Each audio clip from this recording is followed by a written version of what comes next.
Hello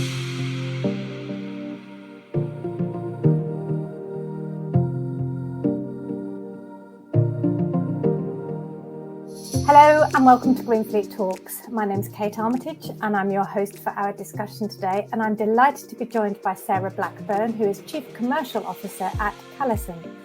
Sarah, lovely to see you. You too. Thank you for joining us. Sarah, Plug Me In is a subsidiary of Calisen. Can you tell me a little bit more about the two companies and how they came about? Yeah, sure. So Calisen is a wider group, been established for over 20 years, very large in terms of its metering experience.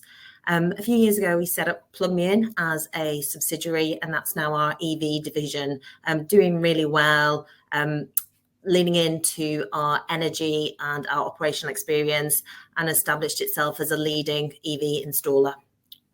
Brilliant. And you specialise in working with fleets? We work a lot with fleets. We also work with other channels in terms of energy companies, but we do a lot of work with fleets. Great. Okay. And the installations that you do are at home and in the workplace? Yep, that's right. So we offer end-to-end installation services. We have nationwide coverage. We have fast response times. And equally, we do asset ownership as well. So we can invest our capital and offer kind of a leasing rental model on EV chargers. Okay. Oh, that's really interesting, Sarah. I will be talking about barriers later, but that sometimes crops up. So maybe we'll come back to that.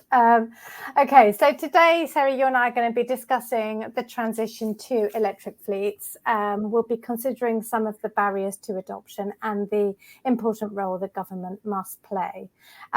So let's start at the very beginning then. For fleets that haven't started their decarbonisation journey, how can fleet operators judge the feasibility of electric vehicles in their operations?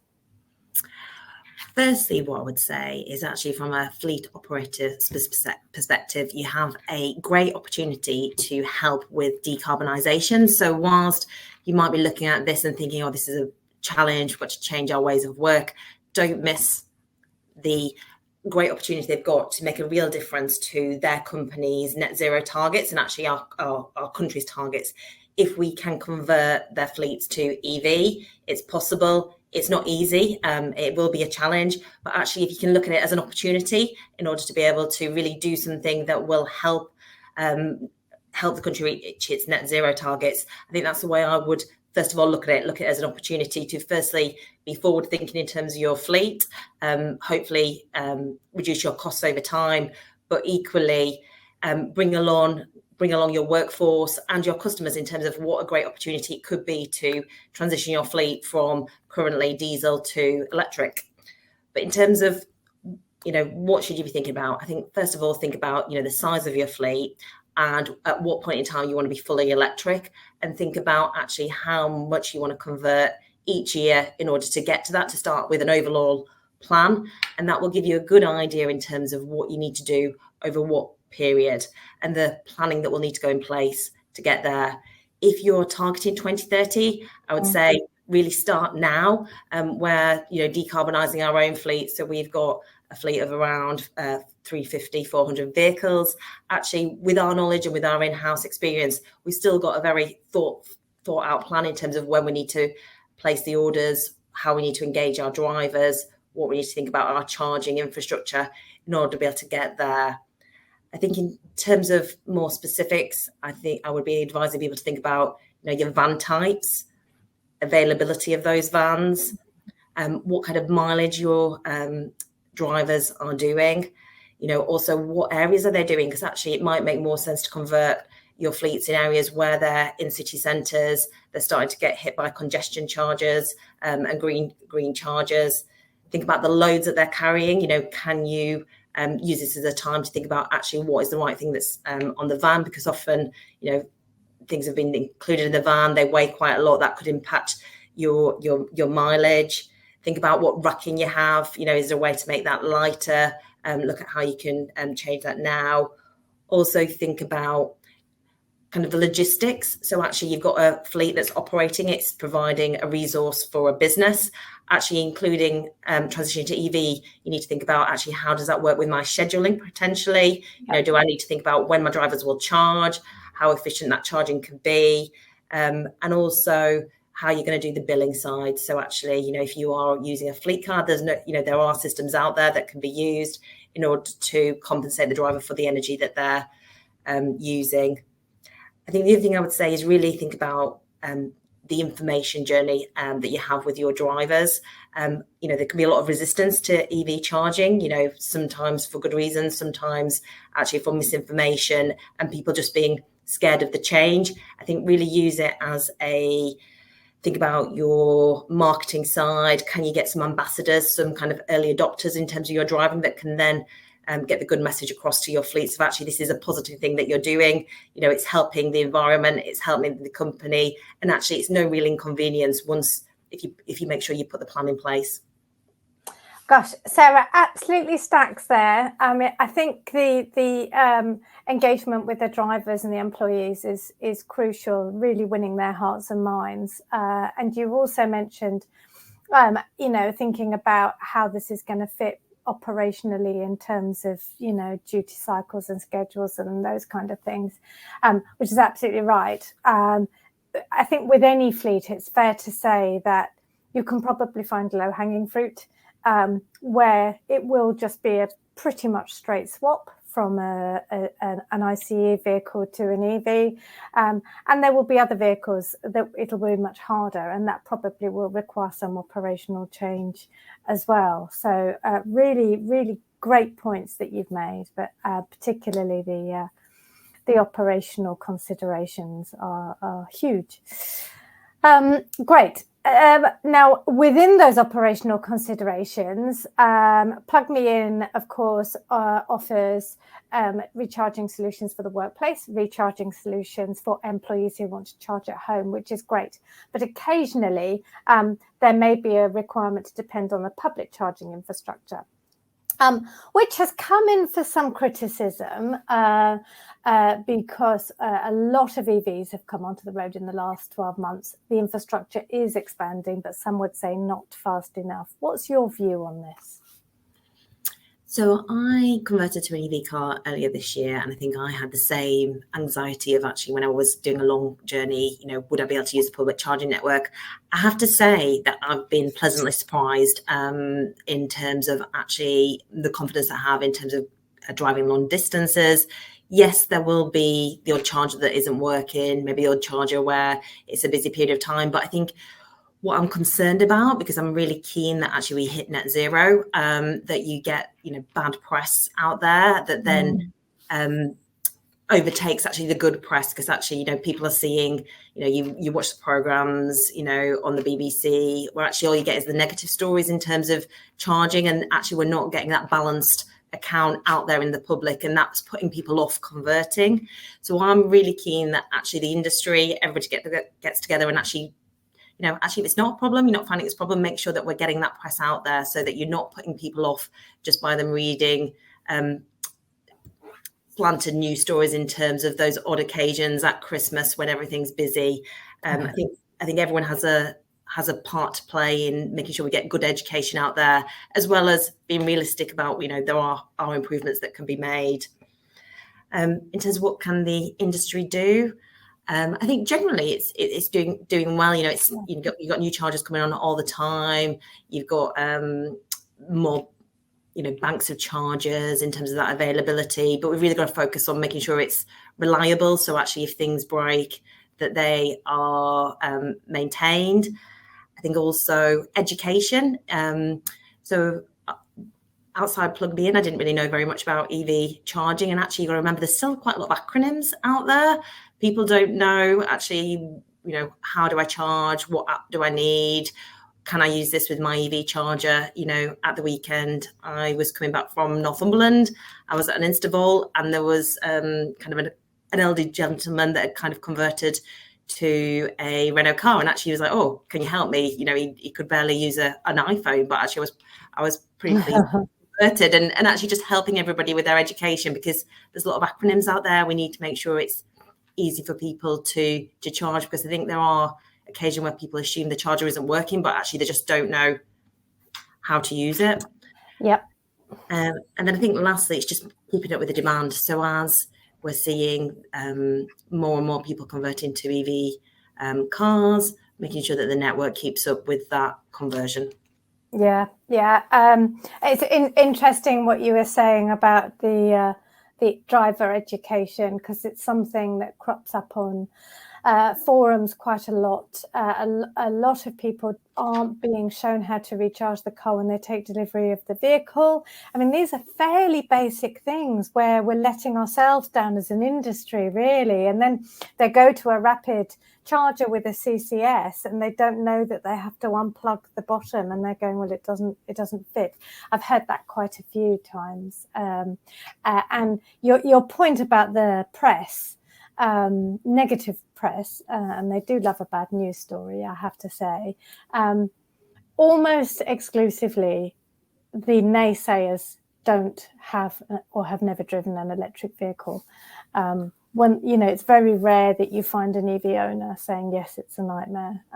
It's always other people commentating on the state of the market. So we have to remember that, I think, in the scheme of things. But I agree. The network's grown tremendously, and we've got so many high-powered charging hubs going live on, it seems like, a daily basis, which is brilliant. So we have kind of touched on some of the barriers, and in your introduction, Sarah, you mentioned that you offer a asset ownership solution. Other than TCO, what are the most commonly cited barriers that you come across? From an individual or from a fleet perspective? Fleet, well, probably from a fleet perspective, but individual insight is good. Yeah, so I think from a fleet perspective, it's probably not knowing where to start. It's guidance, advice. I think the confidence that somebody's going to make a decision, it's the right decision for the business, because actually a fleet is a business critical operating asset, and actually from a fleet perspective, you've got to make sure that what you do isn't going to impact the business in the wrong way. And I think having the confidence that you've got the right advice, you've got the right guidance, the right vehicles, the right charging infrastructure in order to have a successful transition is key. And I think what I see is, watching the market, see who's going to go first, see what they're trying testing. But actually what I would say is that EV fleet vehicles are increasing. You're seeing a lot of conversion, and actually the time is now. We've got to get to net zero. People need to be making decisions now. It's going to take quite a long time to transition all the vehicles on the road and all the fleet vehicles on the road.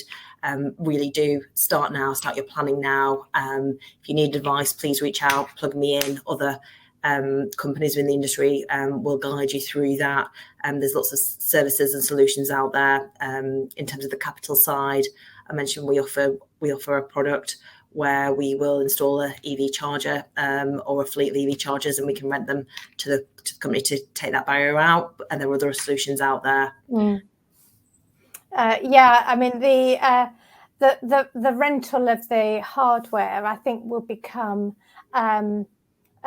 much more attractive as we get closer to 2030, because a lot of the fleets that have gone early have received funding, or they're public sector organisations, or indeed they've got buy-in from the CEO or the MD down to make these things happen. But for smaller, more operational fleets, I think that funded solution is going to be really valuable.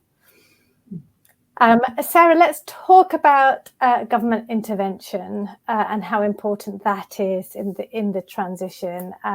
So we have the ZEV mandate, and there are grants still available out there. But what more would you like to see from government? So I think government intervention is hugely important. This is a massive change in terms of behaviour and transition, and actually what you need is clear government support, cross-party as well, in terms of the benefits of going to EV charging. I think what I would like is, symbolic. You see the Prime Minister still driving his diesel, probably Range Rover. Actually, how is that right with what the country wants to do in terms of sustainability? We should be seeing a symbolic change from a government perspective in terms of transition to EV cars. I also think there needs to be carrot and stick. So I live in Manchester. You've seen that the green zone is under review. Actually, what we need is, enough EV charging infrastructure in the areas where you're going to have clean air zones, and also more support in terms of that transition and helping people transition over. The cost of an EV car is high. It's prohibitively high for a lot of households. Actually, what support can we do as a nation to get to net zero and helping everybody convert, and that it's not then a kind of a divisive issue in terms of those that can help with net zero and transitioning, and those that are unfortunately not able to do that because of their financial situation. Yeah, it's a really great point, and it does crop up quite regularly in terms of the equality in all of this. One of the best examples that crops up quite regularly is that home charging is the most convenient and it's the cheapest, but you have to have off-road parking and you have to be able to afford to install a charge point or have landlord permission to do that. So again, it's already potentially excluding a group of society who are then dependent on public charging, where they pay 20% VAT, not 5% VAT. And of course, they're paying commercial fees to the operator for running the network as well. So this overcoming this disparity, I agree with you, is should be really high on the agenda. I think things are happening, but not happening fast enough sometimes. And I think also making sure that you can get that the network is capable and enabled of taking the transition. Actually, you should think if we could get people to convert to EV charging, the benefits that the country would have in terms of its sustainability of its network, time of use tariffs. Actually, you can see from a macro perspective, the drivers are there. It's actually how do we get there and how does government help everybody transition to that smart network? It's something that we're really focused on because of the smart metering heritage of the group. Yeah. But it's really important, and actually the cost of gas, the cost of electricity being linked to the cost of gas, can we de-link that, make electricity more expensive, so actually total cost of ownership improves again. Such a great point. And we of course now we have the smart charging regulation, which will make which is valuable and will make a big difference to making sure that people have got the right equipment going forward.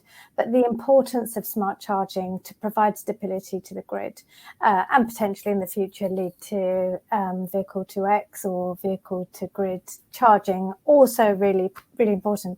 I get frustrated by, again, the press, because still hearing questions about can the grid cope? We can't charge all these vehicles. There's not enough electricity, and I always point people to National Grid and the future energy scenarios and say, look, there's a great read. If National Grid aren't worrying about it, I'm not going to worry about it.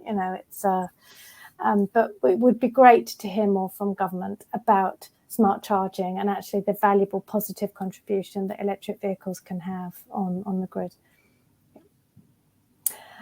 Sarah, thank you very much for your insight. It has been a pleasure talking to you. I'm afraid that is about all we've got time for. I'd like to say thank you to Plug Me In for joining GreenFleet Talks.